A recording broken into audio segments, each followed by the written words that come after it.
آپ کا بچہ جھگڑالو ہے، پریشان کرتا ہے، شرارتی ہے، نافرمان ہے، یا پھر اس کا حافظہ کمزور ہے، سبق یاد نہیں کرتا، تو صرف یہ ایک عمل کر لیں۔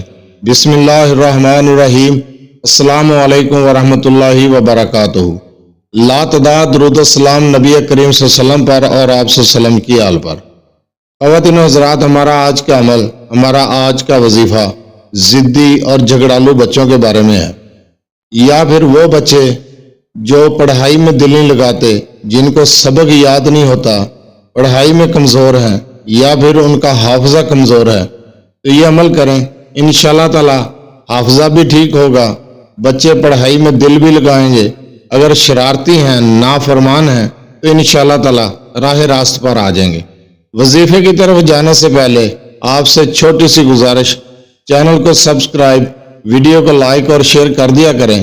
یہ آپ کی طرف سے آپ کی محبت، آپ کا خلوص اور ہمارے لیے حوصلہ افزائی ہوتی ہے۔ تو چلتے ہیں ہم اپنے وظیفے کی طرف۔ اگر آپ کا بچہ نافرمان ہے، ضدی ہے، ضد بہت زیادہ کرتا ہے، کہنا نہیں مانتا، نافرمان ہے، اور آپ چاہتے ہیں کہ بچہ راہ راست پر آ جائے، فرما بردار ہو، ضد کرنا چھوڑ دے، تو بعد از نماز فجر 111 مرتبہ آپ نے اس اسم مبارک کو پڑھنا ہے۔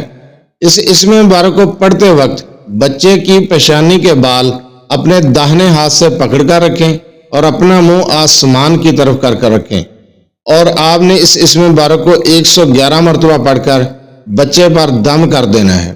اس عمل کو آپ 21 دن بعد از نماز فجر کرتے رہیں، انشاءاللہ تعالی آپ کا بچہ فرما بردار ہوگا، ضد کرنا چھوڑ دے گا، تابع دار بنے گا۔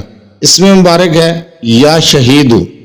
اور اگر آپ کا بچہ سبق یاد نہیں کرتا، پڑھائی میں دل نہیں لگا رہا، آوارہ گردی کرتا ہے، نافرمان ہے، یا پھر اس کا حافظہ کمزور ہے، آپ چاہتے ہیں کہ اس کا حافظہ مضبوط ہو، قوی ہو، پڑھائی میں دل لگائے، سبق یاد ہو اور پڑھائی والی سائڈ پر آ جائے، تو آپ ان 3 اسم مبارکہ کو 21 دن تک 111 مرتبہ پڑھ کر پانی پر دم کرتے رہیں۔ اگر پانی بارش کا ہو تو اور بھی بہتر ہے۔ 21 دن یہ عمل کر لیں، اس کے بعد یہ پانی اس بچے کو پلائیں، انشاءاللہ تعالی بچہ پڑھائی میں دل لگائے گا، بچہ فرما بردار ہوگا، بچے کو سبق بھی یاد ہوگا اور پڑھائی والی سائڈ پر آ جائے گا۔ اس میں مبارک ہیں یا اللہ، یا رحمان، یا رحیم۔ اول آخر 7 مرتبہ درود ابراہیمی کا ساتھ ہی عمل کریں۔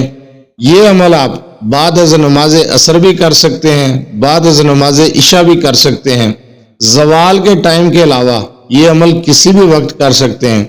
عام گھر والا پانی ہو تو ٹھیک ہے، اگر بارش والا پانی ہو تو اس سے بھی زیادہ بہتر ہے کہ بارش والے پانی پر آپ یہ عمل کریں۔ انشاءاللہ تعالی آپ کا بچہ پڑھائی میں دل لگائے گا، فرما بردار ہوگا، اسے سبق بھی یاد ہوگا اور اس کا حافظہ بھی قوی اور مضبوط ہو جائے گا۔